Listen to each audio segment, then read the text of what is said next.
merci beaucoup Moussa maa ngi nuyu internet Samayo 24 yi yëpp voilà di leen ñaanal képp ku nekk fi mu nekk yàlla na ko yàlla may jàmm mais aussi ñun tamit émission bi ñuy commencé ni yàlla nañu yàlla defal li nga xam ne mooy sutura ba lépp liñ fi wax mu njëriñ askanu Casamance njëriñ askanu Sénégal askanu Afrique yëpp. Ok, merci Amidou. En tout cas, content nañ di ñëw fii Sindian. Voilà, fekk si la fii ñi jéem a échanger tuuti ci lu jëm ci actualité bi. Donc sama première laaj bi muy première question bi muy lu jëm ci benn vidéo bu ñu gis ñëpp gis ko bu Mamadou Foussi. Donc nekk conseil juridique bu ministre Yankuba. Donc daa mel ni benn porte d'entrée benn base bi nga xamante ne bëgg nañ ko am fii si diwaanu Sindian. Est-ce que du loolu moo tax vraiment mu ñëw def fii discours am. Voilà, merci beaucoup Moussa. Merci ci question bi parce que li nga xam ne actualité la. Voilà, dimanche bi passé dégg nañu ay kàddu yu jóge ci ki nga xam ne mooy conseil juridique bi nga xam ne mooy le ministre Yankuba Diémé nga xam ne ay kàddu yi nga xam ne ñun biñ ko déggee d'abord balaa may dellu si sa question ñun biñ ko déggee dañ ko ñaawlu. Ñun génnee nañu benn communiqué officiel wone ñëpp ne ñun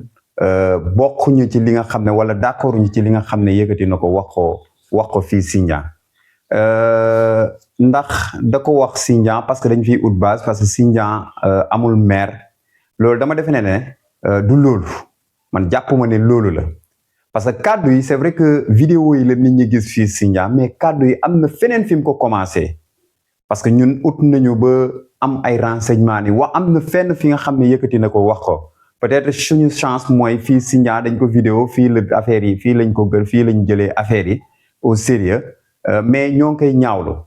te suñ nee conseil juridique man je pense que conseil juridique bi moom dese na nekk conseil juridique parce que ki nga xam ne dina wax ba utiliser ay kàddu yu nga xam ne peut-être mën nañu indi jafe-jafe entre ñaari localité wala ñaari contre yi nga xam ne peut-être muy le Fogni ak fii nga xam ne mooy Boulouf donc cadre yi nga xam ne ñun ñaawlu nañ ko te quel que soit politique quel que soit ni ñuy defee politique warul yëkkati cadre yi ni mel teg ko ci ndoddu askanu Casamance parce que fi ñu jóge sori na trop ci wàllum guerrum Casamance bi conflit Casamance bi donc tey soo yëkkatee ay cadre yu mel noonu ne kii moo bañ kii ñii ñoo ne kii waruñu wala bëgguñu kii je pense que ay cadre yu ñaaw lañ bañ ci jógee am na ci cadre yooyu toujours suñ ci descendee am na wax na ci wàllum buukul Fogni bi parce que soo ñëwee Fogni tey lépp loo wax soo waxee développement rek waa Fogni dañ lay naan yoonu Fogni bi lépp loo wax waa Fogni dañ lay naan yoon bi donc su yëkkatee ay cadre ne Ousmane Sonko moo bañ yoon bi defaru yoon bi yéex moo tax defaru yoon bi yéex donc loolu ay cadre yi nga xam ne wax lu ko neex la parce que ñun ñii di wax ak yow man ñun rencontré nañ le ministre Yankuba rencontré wuñu ko pour ñaan ko xaalis wala leneen ak leneen mais li jëm ci wàllum développement parce que moment yooyu moom moo nekkoon c'est vrai que fekk jëlee nañ ko ci wàllum ministre des infrastructures jox ko ministre des transports terrestres et aériens benn bi la ñun bañ ko rencontré loolu lañ ko laaj mais explication yu ministre bi joxe mooy tout simplement ni yoon bi problème ba FMI bi moo tax yoon bi amul parce que ñoom dem na ba renégociation yu contrat yi nga xam ne régime bee passé defoon na ko yooyu lañ continuer ba am ci 24 milliards yu nga xam ne ça devait être en linéaire mooy maanaam dañ koy defaree yoon bi boobu yàggul ba ñu ko ministre bi di wax ministre bi wax nañu lu bari ci yoon bi looloo tax yoon bi newul diñ ko defar tey moom su ñëwee nañu yoon bi Ousmane Sonko moo tax yoon bi dañ ko détourner defar yoonu Diouloulou man je considère ne Diouloulou ci département Bignona la nekk ñun ñii ñëpp képp ku soo jógee Fogni nga jógee Boulouf di nga am soxla Gambie di nga am soxla Kafountine di nga am soxla Diouloulou di nga am soxla feneen ak feneen yoon yi yëpp a war a baax mais yëkkati ay kaddu yu ni mel ne Ousmane Sonko moo tax lii ay kaddu yu ñuy ñaawlu la te man je pense que conseil juridique warul dem bay wax yooyu te Olof Njaay dafa ne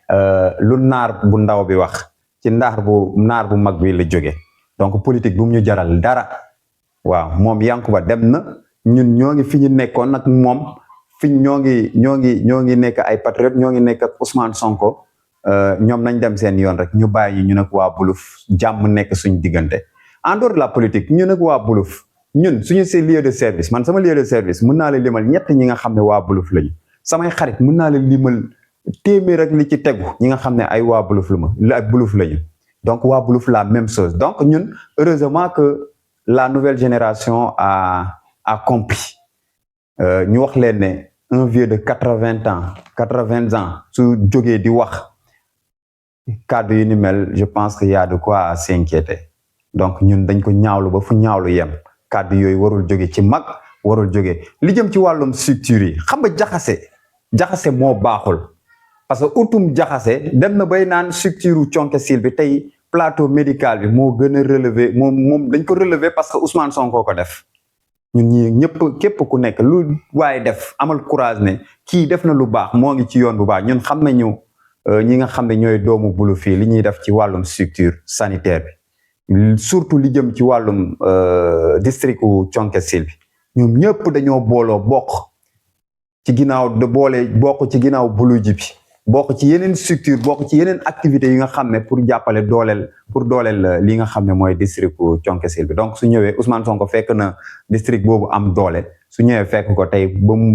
muy jiiñ Ousmane ne moo tax district u Thionck Essyl bi ëpp doole bu Bignona bi donc loolu ay kàddu yu ñaaw la ay kàddu yu ñu ñaawlu la ñun d'abord mais du li nga xam ne luy dëkk diviser pour mieux régner quoi. waaw man dama gis ne peut-être suñ dellusee ci wàllum politique loolu yàgg na en tout cas yàgg na ñun ñi nga xam ne man personnellement je me dis que kenn mënumaa détourner ci li ma nekk kenn mënumaa booleeg nit ci wàllum politique waaw yow sa parti sa gis-gis nga am sama gis-gis laa am mais loolu taxul ñu xiiroo ak ngaayoo non ñoom tamit xam naa ni comme lu ma waxoon ci njëlbeen rek c'est-à-dire ñoom fu ñu toll nii bëgg nañ uti base fii moo tax man la est-ce que ñoom. waa ci wàllum politique xam nga ñoom li ñuy defee politique ñoom politique jaral na leen lu nekk wala lépp li ñu mën a fexe ba am seen gain de cause ci wàllum politique dinañ ko def. waaw mais ñun yàgg nañ dégg ne Buluf ak Fodji ci ki nga xam ne du moom Foussy mais ñun ñi nga xam ne on est conscient ñun ñi nga xam ne ñun li ñu boole mooy le dénominateur commun mooy li wañ boole ci wàllum politique mooy Ousmane Sonko. quoi que l'on dise Ousmane Sonko moo ñu boole donc wala le Pastef moo ñu boole ñun xam nañ li ñu xam ba pare toog donc loolu di pour la première fois ñu koy dégg nañ ko ci ñeneen ak ñeneen ñi nga xam ne ay patron am lañu. waaw ok léegi Amidou léegi ban message ngay lancé waa Fogni ak waa Buluf ñu lay déglu nii. man je pense que diggante Fogni ak Buluf keroog li ma gis ci panel yi diggante Fogni ak Buluf man jarul ma ciy dellu si waat parce que nee naa fii ci njëlbeen ne ñun li ñu comprendre la nouvelle génération là. li ñu comprendre ëpp na ñoom li ñuy def nii mooy maanaam ñun ñoo ngi jàppante man depuis jour boobu am na ñi nga xam ne waa Buluf la ñoo may yónnee message yi te message yi bokk naa vidéo yi bokk naa ci ñi ko njëkk a am mais am na ñi nga xam ne waa Buluf pour me dire que ñi ci seen yoon lañ nekk mais li may wax waa Fogni ak waa Buluf nañ jàppante niñ jàppee ñu jàppale Ousmane Sonko suñu objectif mooy d'abord li président Ousmane Sonko wax mooy d'abord nañu récupérer mairie yëpp 99% ci maire Sénégal nañ leen récupérer ñu xaar élection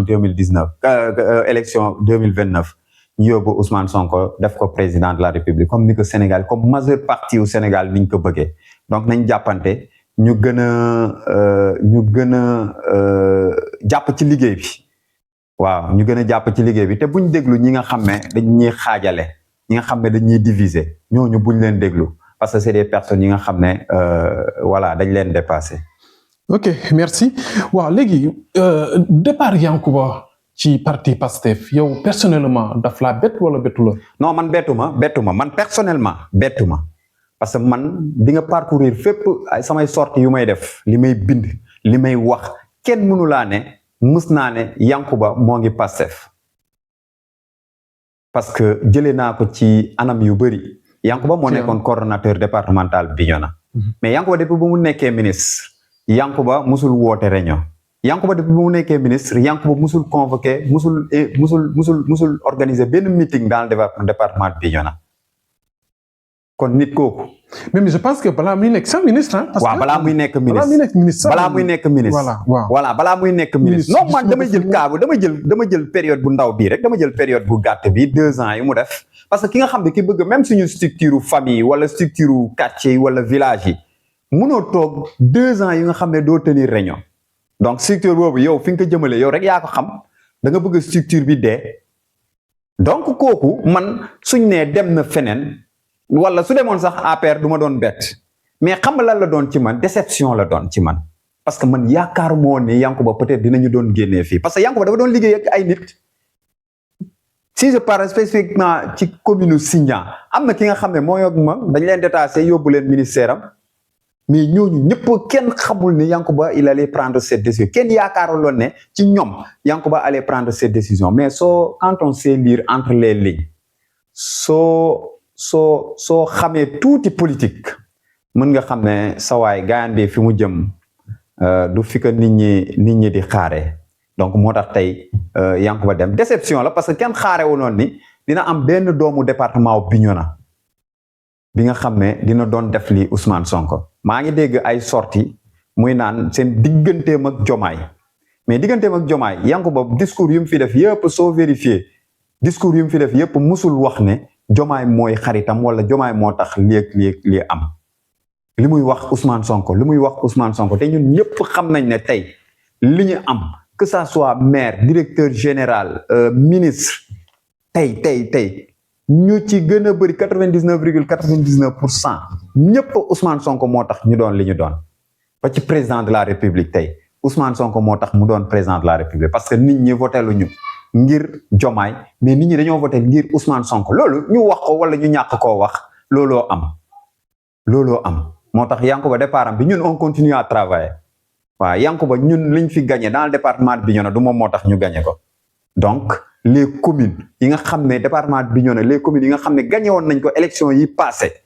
dañ koy gagné waat te commune Sindian bi man wóor na ma ne commune Sindian bi dinañ ko récupérer ci loxo waa APR yore ko jox ko Ousmane Sonko. wóor na chargé de la communication non wóor na ma loolu moom du lu ñuy ut de midi à 14h. ok dinañ ci ñëwaat incha allah. voilà mais population bi toujours ñi réclamer seen yoon bi mooy boucle Fogny bi. la boucle du Fogny. ba léegi nii yoon bi dara. donc te ñu ne yéen waa Pastef waxoon ngeen ni di ngeen defar yoon bi.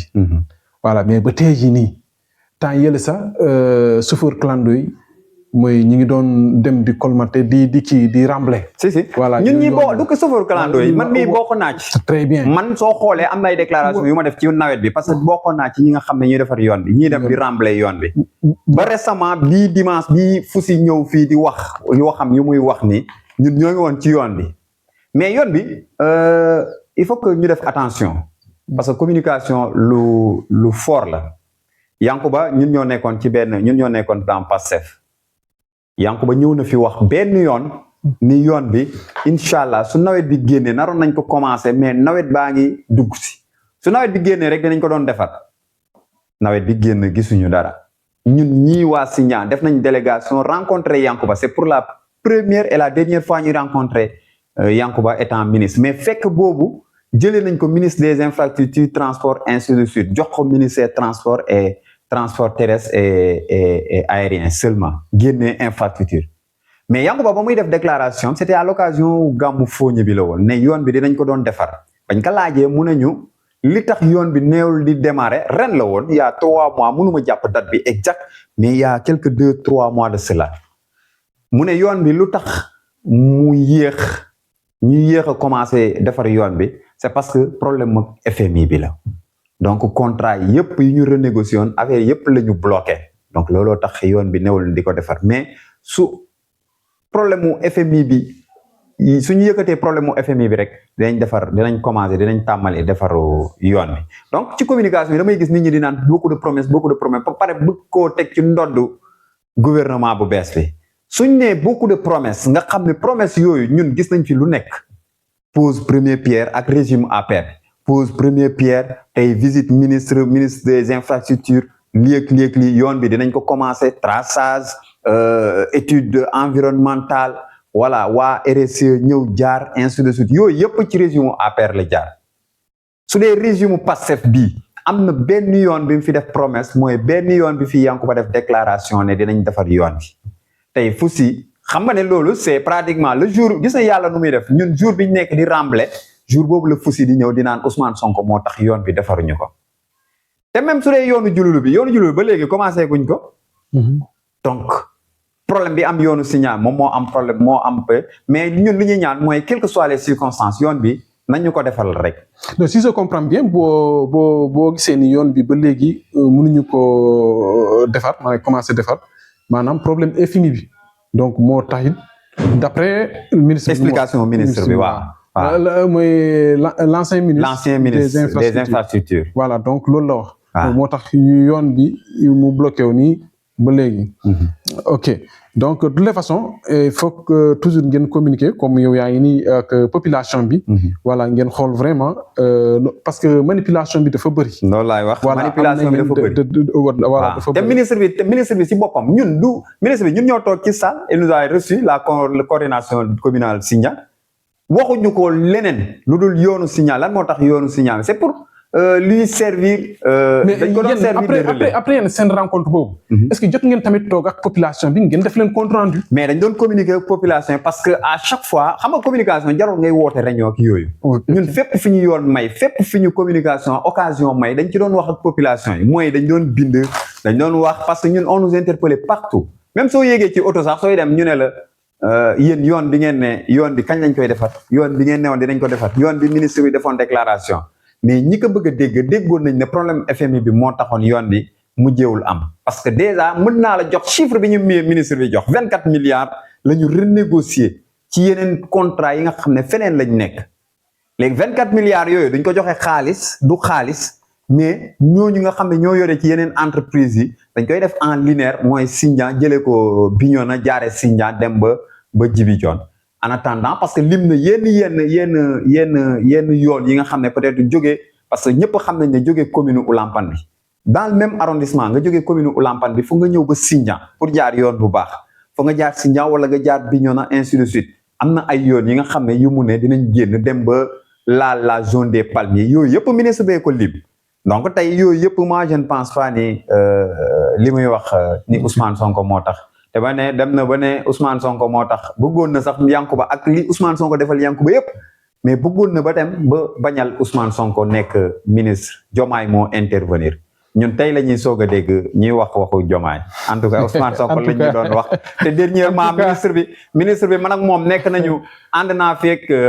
délégation sous-préfet ñu dem cérémonie officielle bu gàmmu bu commune Djibidione ministre bi mooy je pense dernier discours bu muy wax ci wàllum moom ak digganteem ak diggante Diomaye ak président Ousmane Sonko lim ci wax mooy li nit ñi di wax nit ñi ay xasaw la ñuy wax donc du luy dëgg donc li ñuy wax ni moom moo ngi ci côté Diomaye du dëgg donc tey wane na ni li ko nit ñi doon waxal mooy dëgg mooy woon ci côté Diomaye moo taxoon bëgguloon a réagir par rapport à diggante problème bi am diggante Ousmane ak Diomaye. ok merci en tout cas ci leeral yi am na solo trop macha allah. voilà léegi Pastef commune Sindian section communale bu Pastef Sindian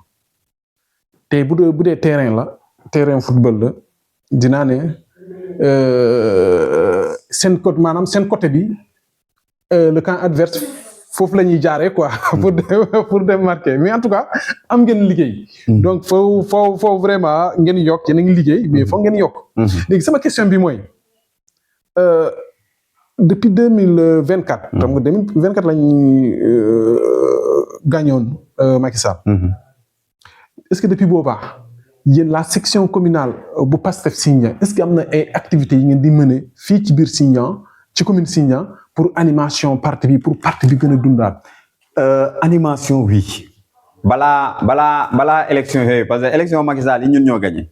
ce qui veut dire que xam nga ku entraîné wul comme ni nga ko waxee ku entraîné wul mënoo gagné match donc dañoo entraînement mooy activité yooyu ñuy def voilà activité yooyu ñuy mener ñoom ñoo tax ba ñu gagné Macky Sall dans la commune de Sindian bañ ci jógee dañoo continuer activité yooyu ñu ñëw élection législative ñu entraîné waat ñu gagné mooy maanaam dañuy mener ay activité ñu dañuy def ay sorties démb rek comme ñoo ngi wax activité démb rek pour te dire que ñun commencé nañu activité commencé nañu entraînement su dee am na ñi nga xam ne commencé gu ñu entraînement ñun commencé nañu entraînement dem nañ Tankoron fii il y a 2 semaines de cela ñu arrêté parce que y avait d'autres activités ñu jóge fa démb rek ñoo ngi woon Tandine pour des rencontres d'animation waxtaan ak nit ñi li jëm ci wàllum parti bi parce que. fan demee foofu ban discours ngeen di tenir. waaw maanaam soo xoolee manipulation bi dafa bëri ñun ñoo def lii nga xam ne gouvernement bi moo ko def ñun ñoo def lii te dañoo am benn opposition bi nga xam ne ñun dañoo ne Ousmane Sonko ñun ñoo nekk président Ousmane Sonko mais dañoo am benn opposition bi nga xam ne qui ne s'oppose pas au régime mooy maanaam état bi li régime bi di def li gouvernement bi di def mais dañoo am benn opposition bi nga xam ne li benn nit wala melukaanu benn nit wala vie privée benn nit moo leen amal importance dañuy jaar wax ñun ñoo def lii wala Ousmane Sonko lii la def ñun suñ demee suñu discours mooy mbébétu Ousmane Sonko bëgg-bëgg Ousmane Sonko dinañ ko waxtaanee mais dinañ waxtaanee li jëm ci wàllum programme xam nga ne Pastef depuis boobu wàllum programme Pastef soo gisee même plateau yi plateau télévision yi plateau au niveau des radios ainsi de suite plateau yi tey dañoo xawoon ñoo ngi koy jéem a wàccee mais Pastef ba mu ñëwee la ñu relever niveau plateau yi parce que liñ fa doon waxtaan pétrole dinañ fa waxtaan ndox dinañ fa doon waxtaan habitat dinañ fa doon waxtaan économie dinañ fa doon waxtaan li nga xam ne li jëm ci wàllum askan wi moo tax nga gis ne Ousmane Sonko ba mu nekkee premier ministre li mu njëkk a def mooy wàcceew coono askan wi dafa wàññi prix yi soo xoolee au niveau mondial prix yaa ngi yokk même dans les grandes puissances prix yaa ngi yokk te Sénégal prix essence wàññi nañ ko li jëm ci wàllum dund wàññi nañ ko leneen ak leneen wàññi nañ ko donc loolu génie Ousmane Sonko moo tax. FMI mi ngi ñëw de moytu leen balaa gaa yi yokk de mais léegi moom ñun nous sommes dans l'opposition yi. non ñun léegi Ousmane Sonko nekkatul premier ministre. d'accord gouvernement bi lenn wax naa ko. gouvernement bi ñun ñoo ko fa teg suñu gouvernement Pastef la. waaw mais doxalin bi. mais est-ce que waaw doxalin bi. Ousmane Sonko mais est-ce que mun nga wax ni gouvernement Pastef la. mën nañu wax ne ñun ñoo ko fa teg. waaw mais ñun nous sommes dans l'opposition c'est-à-dire ci opposition bi lañ nekk. waaw ci opposition lañ nekk. mooy maanaam doxalin bi.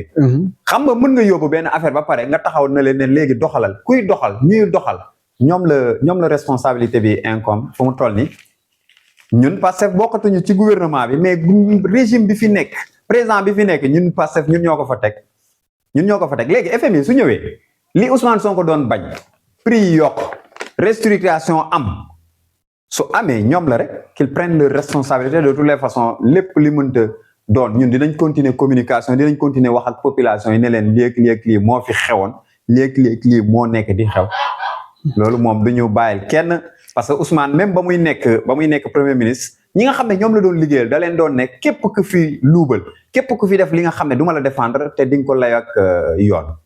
loolu moom ñun ñooñu ci tànk boobu ba léegi. ok merci Hamidou am na solo trop jërëjëf voilà léegi 2027 incha allah bu soobee suñu borom. dinañ dugg ci ay échéances politique muy élection locale yi. donc fii Sindian waxoon nga ma feneen tamit ni yéen fii pare ngeen donc fii diggante bi. lan mu nar a nekk taxawaay militant yi Pastef wala patriote yi. fi ñu jàppoon ñu jàpp fa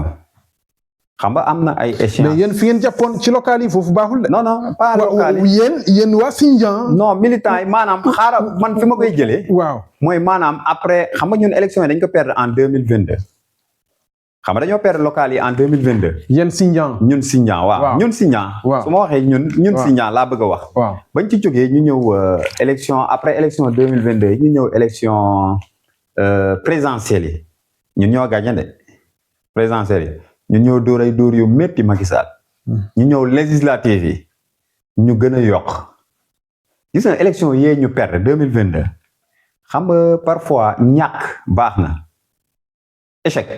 échec parfois baax na ci ki nga xam ne comme ñun ñi nga xam ne tiré nañ ci ay enseignements ça nous a permis de tirer des enseignements xam naa ñàkk boobu ñu ñàkk moom moo ñu tax a gagner élection présidentielle parce que am na fi ñu tegoon suñu tànk dañoo ne non fi ñu teg suñu tànk du foofu nañ ko yëkkati tegaat ko feneen wala tegaat ko neneen duñ doon doxalin bi baaxul nii jaar bi baaxul donc moo tax ñu gagner élection présidentielle yooyu loolu lañ defaat les mêmes enseignements que nous avons tirés de la défaite bu 2022 c'est les mêmes enseignants qui nous ont permis ñu gagner élection législative yi passé et ma fàttali la ni législative yi passé ñun ñoo nekkoon premier au niveau départemental de. ok il est passé quoi. waaw passé commune Sindian moo nekkoon premier. te passé foofu la toll foofu la nekk. man maa la wax tey ni élection yi di ñëw 2027 dañ koy gagner ñoo ak suñuy militant te daf ma wóor ne amul benn militant bi voilà si gagné boobu yow fan nga ko teg quoi c'est-à-dire noonu leen di liggéeyee pour voilà maanaam ñoo ngi liggéey ñoo ngi animer suñuy cellule ñoo ngi animer suñuy coordination ñoo ngi def suñuy travail ñoo ngi continuer suñuy liggéey te militant yi gis nga moo tax damay ne ñi jógee Pastef di dem yeneen parti yi dama xamul lan moo leen jot mais amul parti bu gën a neex Pastef bi nga xam ne da ngay toog militant yi woo la da ngay toog militant yi ne leen def li kaay leen activité bi xoolal gis nga départ Diomaye bi li ma ci gën a métti li ma ci gën a métti ci départ Diomaye bi du ci man wala di ci li ñu mais gis nga population yi ni ñu joxewee pour Diomaye nekk président loolu rek moo ma ci gën a métti Diomaye jour bi muy ñëw Bignona je pense su ma juumul 3 heures du matin fa la fekk nit ñi nga xam ne dëkkuñu Bignona waa Buluf dañuy ñibbi Buluf waa Kalunaay dañuy ñibbi Kalunaay waa Ziguinchor dañuy ñibbi Ziguinchor waa Fogni dañuy ñibbi Fogni ñoo ñëpp ba 3 heures du matin ñu soog a jëyeeg seeni oto di dem mais li ma ci gënoon métti mooy ba ñuy dem campagne da ngay dem xam nga yaa ngi fàttaleku ne campagne bi ci weeru koor la woon dama fàttaleku ne suñuy dem ci village yi da ngay jóge fii Sindian dem ci benn dëkk xool dëkk bi yëpp gars yi dañuy bàyyi seen ndogu jox ñu ndogu amul fenn fi nga xam ne à part quelques villages yu mag fi nga xam ne programmé nañ fa ndogu leneen li ci des yëpp dañuy dem heure ndogu fekk ñu foofu population yi génn ci kër yi dañuy jox seen ndogu loolu amul fenn pour te dire que population yooyu pare nañu pour jox ki nga xam ne mooy président Ousmane Sonko mairie Sindian bi te je pense que c'est pareil pour les autres maires yi nga xam ne ñeneen ñoo ko gagné je voudrais dire à Niamone à Moulamp donc mairie Sindian bi inchallah man maa la ko promettre mairie Sindian bi ça va revenir dans les mains du. sa militants yi ñu lay déglu nii seen militants yi ban message nga leen di wax. non nañu jàpp fi ñu jàpp rek. nañu jàpp ñu yokk liggéey bi. liggéey bi jarul ñuy xaar coordination bi man nii di wala coordonnateur coordination communale bi ñëw. section communale bi ñëw. ñu soog a yëngatu wala mais te gis naa ko. da ngay gis naa fi benn exemple. da ngay gis ku la jëlal carte d'identité yi xool les primo-votants les non inscrits sur les listes électorales ainsi de suite ñoo ñëpp nga xam ne ñii ñoo ngi liggéey man dam li ma leen di wax mooy ma ñaaxaat ñu continuer sur cette même lancée il faut pas qu'ils attendent que la coordination la section soit là pour que ñu soog a def li ñuy def mais ñoom ñoo ngi def li ñuy def dama leen ci gën a ñaaxaat te soo demee ci village yi ngay xam ne militants yi xaaruñu kenn ñoo ngi liggéey xaaruñu dara ñoom xanaa ñu jël jox la mais yow doo jël sa xaalis jox la comme ni que voilà gars yi daan defee voilà xaalis t-shirt ak yooyu ñun voilà dépassé nañu stade boobu te Ousmane yóbbu na ci beneen niveau li nga xam ne mooy politique tey. voilà donc ñu dem tuuti ci actualité bi Hamidou maa ngi lay jaajëfal trop yaa ngi défendre bu baax a baax macha allah voilà donc ci actualité bi démb juste gis nañ ni conseil constitutionnel dafa déclarer incompétent ci recours bu kàmbale beneen boor bi quoi. voilà bañ leen tudd voilà yow ban jàngat nga ciy def quoi. non man amul jàngat bi ma ciy def man personnellement man sama wàllum bopp man bettuma parce que soo xoolee li nga xam nga conseil constitutionnel lan mooy rôle am ci assemblée nationale mooy tout simplement suñu demee élection moom moo koy gérer suñu paree mu proclamer résultat yi suñ ci paree li jëm ci wàllum conseil li jëm ci wàllum assemblée biir assemblée conseil constitutionnel amu fa benn kàddu amu fa dara li mu fa mën a def. luy xew biir assemblée. waaw daa mel ni am na beneen kii bu ma gisoon tamit benn article. nit ki nee na ci olof bu gën a yomb quoi. nee na chef de village bi nee na. lu xew ci biir kër yi. waaw moom yoonam neew ci. waaw ci biir kër yi waaw mais nit kooku. su nee chef de village. bu mu fàtte ni conseil constitutionnel ci pouvoir judiciaire la. non c'est-à-dire juste ci résultat mooy conseil constitutionnel li ñu waxee ni ñoom dañoo incompétent ci. moom laa lay wax ni ma ne. bu mu fàtte ni conseil constitutionnel ci wàllum pouvoir judiciaire la. pouvoir exécutif bi mooy fële suñu waa ji nekk. pouvoir législatif bi mooy fan assemblée. mais est-ce que pouvoir bu nekk dafa am ay cëram pouvoir bu nekk dafa indépendant dafa mel ni chef de village moom chef de village boobu muy wax chef de village bii la xam nga chef de village bii am na li muy jiite chef de village beneen village wu Médié Kañaru Uniok Tankorong wala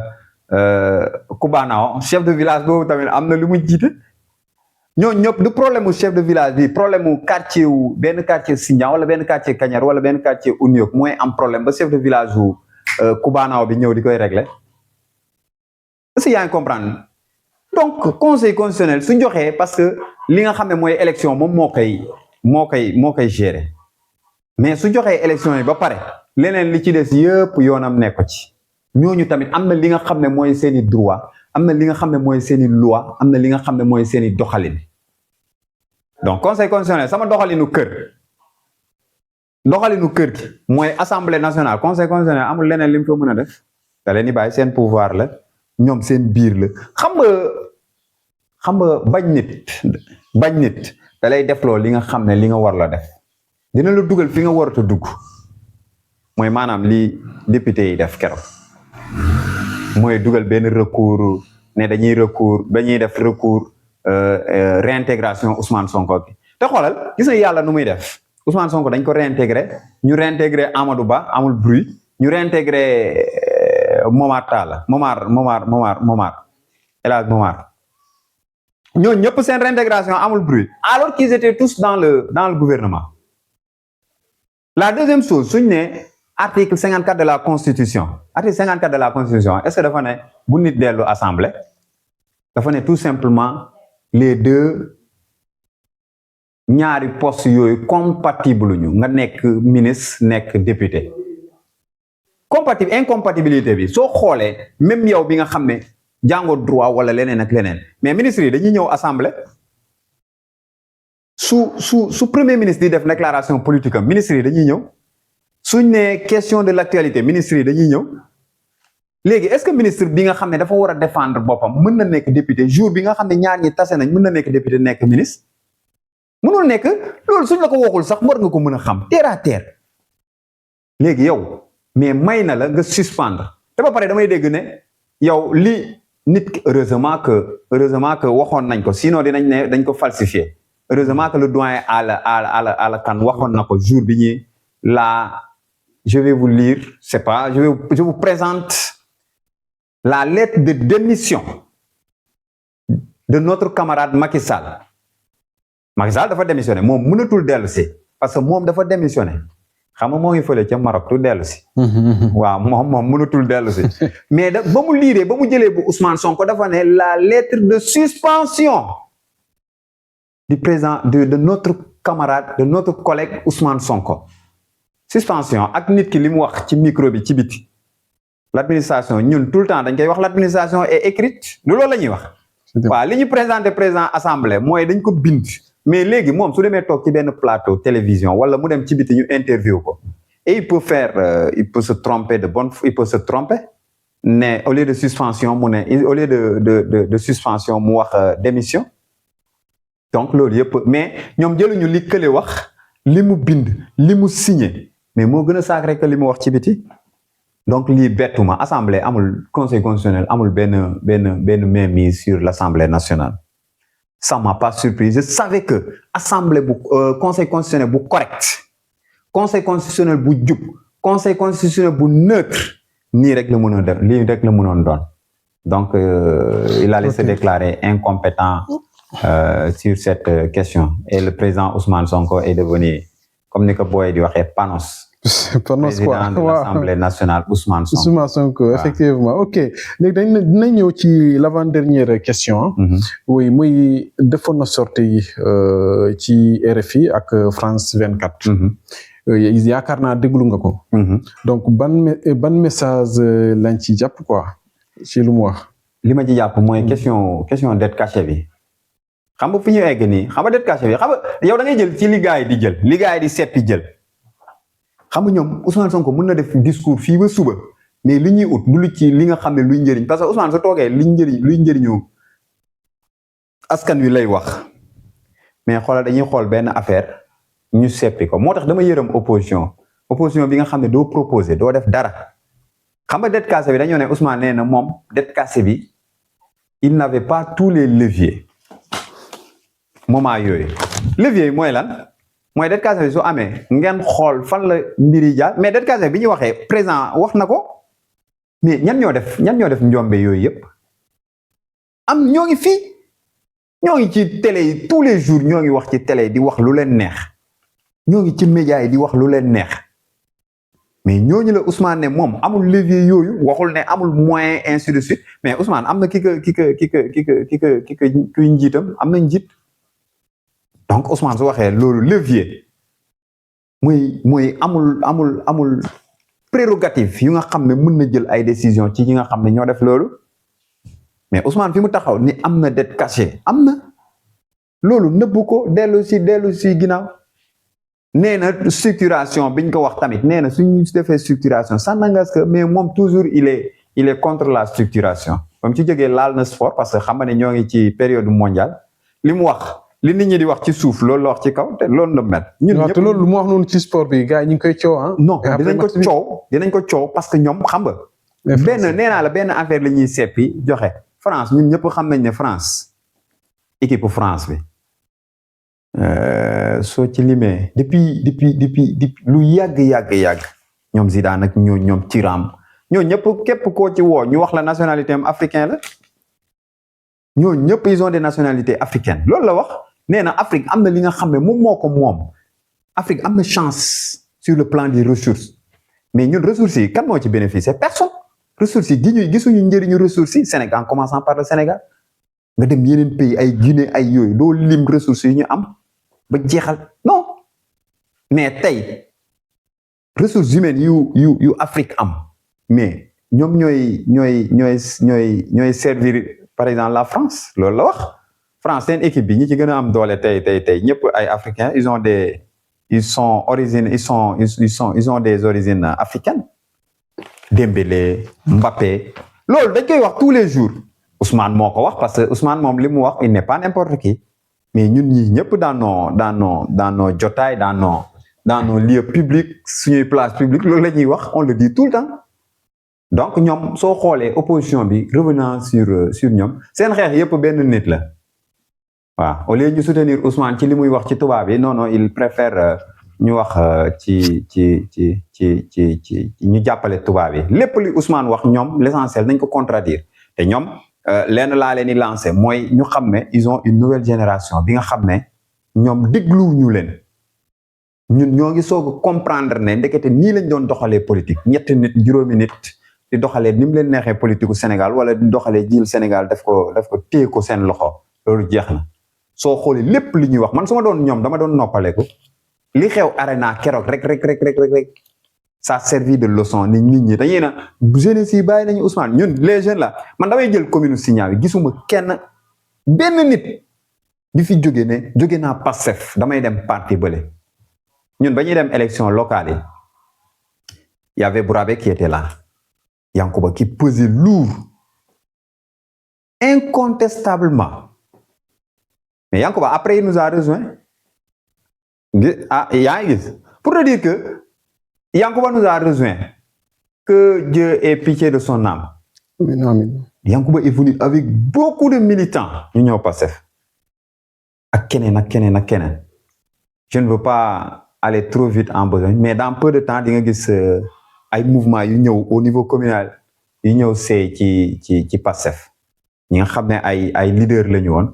on va faire la déclaration je ne vais pas vendre la mèche mais dans peu de temps vous allez voir qu'il y a des gens qui sont venus au Pastef si tu fais l'analyse donc ce qui veut dire qu'il y a pas mais moi je peux te citer des gens qui ont quitté d'autres partis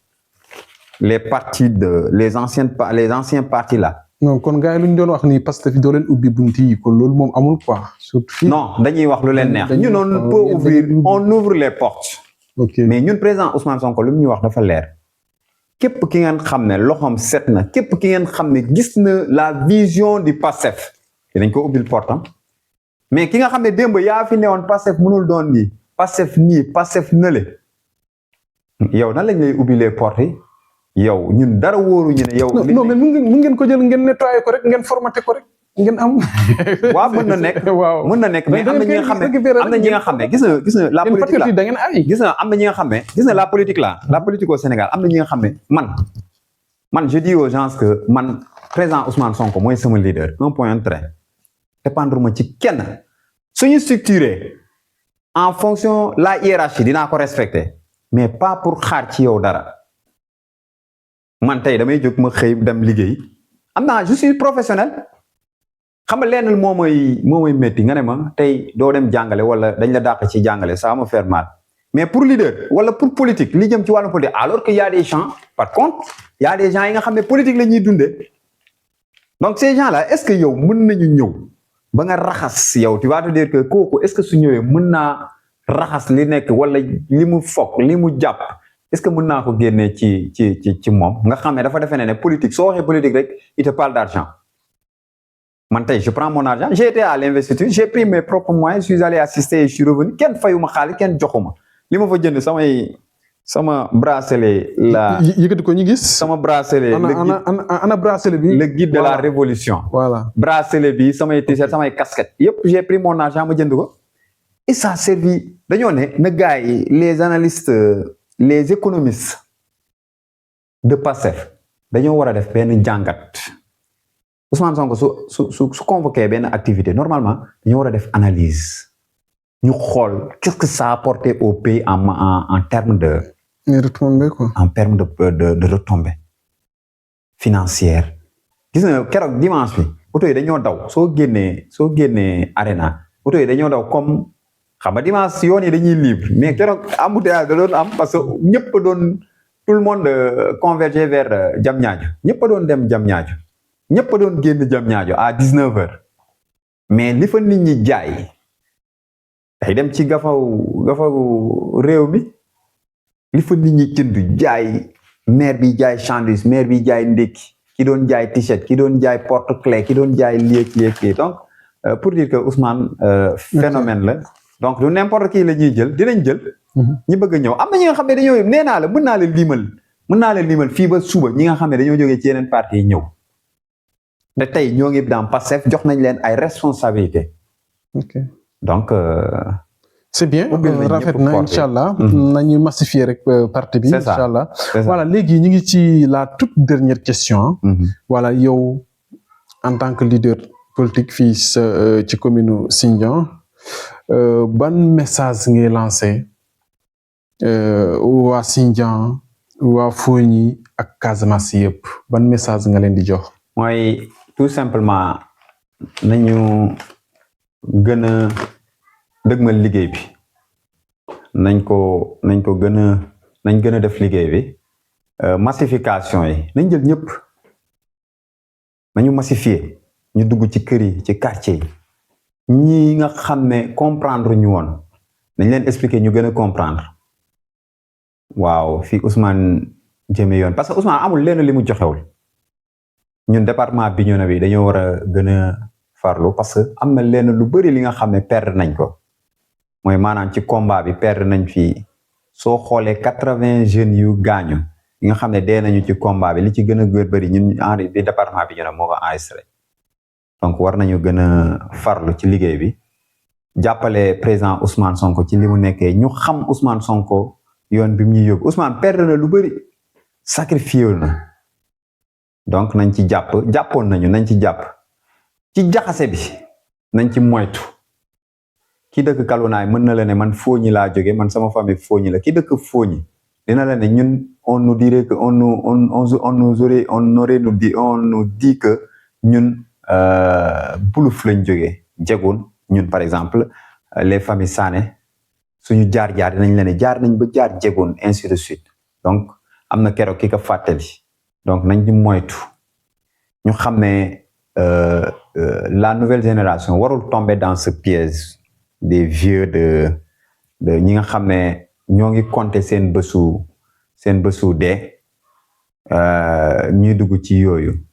su ma jëlee benn exemple bu ndaw rek pour terminer le président l'honorable député Bakary Diédhiou Bakary fépp foo ko dégg pourtant buluf la dëkk de mais fépp foo ko dégg benn yoon laa koy dégg muy waxu buluf mais benn yoon lay tudd waxu buluf mooy yoon bi dama koy déglu yoon bi jógee yoon bi dem Afiñam dem noonu Jatok ñaamoon waaw yoon boobu lay wax mais su dee 5 minutes la am 3 minutes yi yëpp ci buukul fooñi bi la koy wax te da lay limal da lay ne yoon bi dem fii dem jaar Sindian jaar Jakoy Banga jaar Ñankit jaar ba dem ba Jibi Jon da lay limal à savoir que nit kooku est-ce que am na xelu man buluf laa dëkk wala fooñi département bi la fi nekkal. de sa defoon na sa sorti sa bu vidéo bi kii. waaw na benn sorti sa. daf ñuy ne damay dégg ci waxam muy naan inje ati fooñi nje mangulen ni jolem e wàññee ainsi de suite man mon cousin c'est son ami Ousmane qui est à moo ngi Sokone daf may ne chaque fois je viens de raccrocher avec son jeune frère la même chose daf may ne je viens de raccrocher avec le président l'honorable député Bakary très disponible problème fooñi yëpp lay jël yóbbu ko assemblée fooñi amuñu forage fooñi amul lii pourtant il pouvait le dire le même problème gis nga problème mu ndox bu muy waxu dans le fooñi là le même problème existe à Thionck-Essyl problème mu ndox ça existe à Thionck-Essyl ak feneen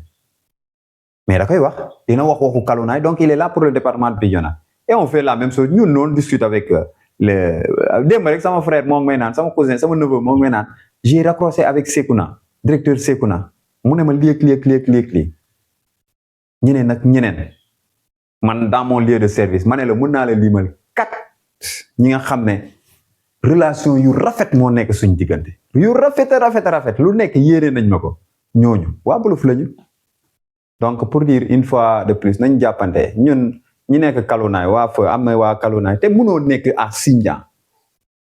kuy calculer ki boppam di nàcc su dee conseiller la mënoo nekk dans le Sindian au cœur du Fogny avec tout ce que Sindian regroupe comme agent de l'État ngay waxu division kooku dañoo war a xoolaat ban genre nit la parce que Sindian waa buluf a ngi fi waa Kalounaye ngi fi waa Fouta ngi fi lépp loo fi wax di nga am kenn ki nga xam ne moo ngi fii Sindian compte tenu de ce qu'il a comme infrastructure wala comme agent de l'État. Donc quand tu nous parles de Fogny buluf bii ngay wax fii mënoo fi lim waa buluf yi fi nekk fii Sindian nga jeexale mënoo fi lim waa Kalounaye fi nekk mënoo fi lim waa Balantacounda waa Sédhiou waa ainsi de suite donc quelqu'un qui même su dee da nga koy wax ci suuf mais taxaw ci tribune bu mel noonu en plus benn tribune bi nga xam ne réception wu quelqu'un qui vient de la Mecque donc ça c'est xawma li ma koy waxee mais na yaakaar ne comme ni mu ko waxee na xam ne ñun on n'est pas des insulteurs mais également je profite de l'occasion pour lancer appel les donneurs à tous ces donneurs de leçons na JPS def nii parce que saaga ainsi de suite que chacun assume ses responsabilités que chacun d'entre nous assume ses positions mais taxaw di naan JPS la JPS c'est de tout le temps comporter ni muy comporter wee ñëpp ñi nekk ci réseau yi ni ñu doon comporter depuis ba ñu commencé noonu la ñuy comporter ba léegi ni ñu doon comporter ba ñenn ñi gagné maire yi ñenn ñi gagné nekk ñu nommé leen ministre ñenn ñi nommé leen DG ñenn ñi ba ñu élire président de la République noonu la ñuy comporter ba léegi s'il y a des gens qui veulent donner des leçons de morale qu'ils n'avaient pas des choses qu'ils n'avaient pas faites hier qu'ils veulent le faire aujourd'hui donc c'est à revoir ñoom yan genre nit lañ donc ñun Pastef fi ñu tegoon suñu dàng foofu la nekk de te fi ñu tolloon foofu lañ toll ci Ousmane Sonko jaral nañu dama lay jox benn anecdote bu ndaw keroog ba ma dellu see Dakar nit ki daf ma ne sam benn jabaru grand daf may tooñ Pastef la nekk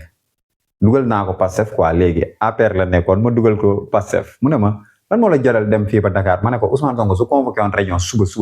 ma delluwaat Dakar suba su nee réunion suba waxuma la meeting de réunion ma delluwaat Dakar pour te montrer combien de fois ñun fi ñu teg le président Ousmane Sonko fi ñu teg Pastef te fa la ñuy nekk ba léegi dama yoroon sama démb maa ngi koy wax nit ma ne ko li ma Pastef jaral ma ne ko dama yoroon sama oto su may génn ngoon bi temps manifestation yi sama maire bi day xam ne kii manifestation yooyu daf may naa oto yi kanjaa bee jaay boobu bañ ci jéem boobu nu catégorie damay dem ak oto bi dama de xoolal lu nekk la ma jaraloon. lu nekk la ma jaraloon. dem naa fii ba xaw ma fan dem nañ Ziguinchor manifestation ba je ne peux pas revenir sur les manifestations et autres mais ñun def nañu pour que ñu egg fi ñu egg def nañ lu nekk. Et ça a valu à certains tey ñu doon des handicapés ça a valu à certains de perdre la vie donc moo tax ñun projet bi caaxaanewuñu ko il ne serait-ce que pour ces martyrs il ne serait-ce que pour ces personnes qui sont devenues aujourd'hui des personnes qui vivent avec un handicap donc suñu leen ko defal leen ko mooy il ne serait-ce que Ousmane Sonko nekk président comme ceux que nous avions espoir que nous pensions qu'il allait faire jaillir la lumière ne l'ont pas fait. Nous allons élire le président Ousmane Sonko et ensemble, justice sera faite pour toutes ces personnes qui sont décédées et ceux qui vivent avec un handicap aujourd'hui et ceux qui ont perdu également leur emploi et autres. Et pour le Sénégal d'une manière générale, jàmm am fi mais justice am fi képp ki nga xam ne defoo li yoon wax. Justice tegu sa kaw donc appel boobu laa am pour lancer en tant que jeune aussi may ne toute la jeunesse du Boulouf nañu considérer wala qu'on classe à côté li nga xam ne paawu 80 ans yooyu wax na ko fi nga xam ne duñu ay paa yuy defar loolu nañ ko wax te dee damay gis ay paa yi nga xam ne li leen desee ñu am 100 ans bëriwul ñu toog ci plateau yi di xataraayu di wax ay wax yu nga xam ne yu tegginewul keroog ñoo ngi dégg benn professeur université di wax ay wax yu tegginewul teg ko ci président Ousmane Sonko ma ne ko yow lii moo tax mënoon nekk conseil parce que conseil Macky Sall la woon lii moo tax ñu dàq ko te ki nga xam ne conseil la woon mais je les comprends finalement mënuñu comme nee na justice warul topp Ousmane Sonko ainsi de suite police moo ko war a def lii ainsi de suite comprendre naa seen niveau de haine bi ñu am ci Ousmane Sonko mooy tax ba leen di dugal ci yenn yi nga xam ne peut-être nit ñi dañ leen ci xeeb mais Ousmane nañu gëm ne mbirum yàlla la su doonoon mbirum loxo nit fekk heure bi noppaleeku na ci politique wala bàyyi na politique wala leneen fekkoon na ko ci wala duñ doon egg fi ñu egg mais tamit lenn jeunesse bi na ci gën a jàpp waaw na ci jàpp parce que Ousmane peuple bee nekk ci ginnaaw Ousmane amul armée amul justice amul doole amul leneen mais le peuple bi nga xam ne moo ëpp justice doole le peuple bi nga xam ne moo ëpp armée doole le peuple bi nga xam ne moo ëpp leneen ak leneen xaalis doole moom moo nekk ci ginnaaw Ousmane Sonko donc nañu jàpp wala ñun tamit suñu fraternité entre les différentes contrées du département de Bignona wala de la région de Ziguinchor nañ ko gën a rataxal waaw que ça soit la personne l'essentiel est qu'on comprenne que nous sommes du département de Bignona nous sommes du Sénégal nous sommes de la région de Ziguinchor nous sommes africains surtout parce que Ousmane du wax dara ba mu bàyyi Afrique ginnaaw la souveraineté bu muy wax donc la souveraineté ça concerne toute l'Afrique parce que dañuy ñëw jël suñuy bagage yóbbu fële voilà ba suñuy joueurs sax dañ leen yóbbu France équipe France bi nga xam ne équipe presque colonne vertébrale am bi yëpp ay noir lañu nga xam ne képp ku nekk soo ko waxee dina depuis ñoom Vieira nga xam ne voilà Sénégal lañ dëkk Deschamps Ghana voilà tey ñoom Kylian Mbappé ay Cameroun ak ay Mali pour les Ousmane Dembélé autres voilà donc nañu garder suñu yëf li ñuy def ñun nañ ko defar par l'industrialisation de nos pays voilà par l'économie la souveraineté voilà ñun lu ñuy def ñu defal ko suñu bopp voilà te commencé na Ousmane voix am romb na Sénégal ça dépasse ça transcende les frontières sénégalaises donc nañ ci jàpp may ne ñëpp asalaamaaleykum te liñ fi wax tamit yàlla na njëriñ ñëpp voilà su dee ci samay kàddu am na yenn kàddu li ma bëggoon jàllale yàlla def mu doon neneen keneen gis ci boppam nekkeewu ma fi woon pour loolu maa ngi ciy jéggalu te émission bi njëriñ ñëpp tamit quoi waaw ok merci Amidou en tout cas kontaan nañ trop ci li nga fi jot a développé ñu ngi lay gërëm di la sant di la wax ni yow tamit vraiment continuer ndax politique bi dafa métti. donc yombul. te xam naa ni yéen patriotes yi tamit donc doo leen mës a dellu ginnaaw. ndax xam ngeen fi ngeen jëm. donc loolu la c'est vrai que département bi fu mu toll nii mooy loolu bëri na wala ay wax ngaayoo mais loolu du ñàkk. dans un groupe. voilà ou bien une association. loolu du ñàkk. donc mais tout le temps. na rafet. ñu wala ñeneen ñi am compréhension ñi am la hauteur. voilà donc ñi xam ni ñuy gérer situation yi surtout nos responsables.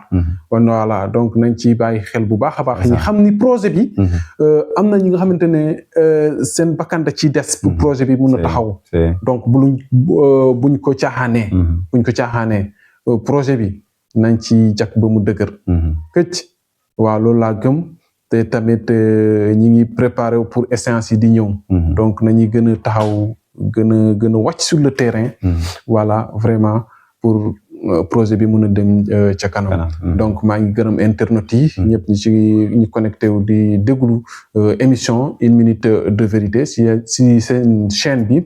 Samaye 24 c'est la chaîne leader la chaîne qui s'engage aux côtés des patriotes et du peuple donc merci. ñu joxante rendez-vous rek ba beneen yoon.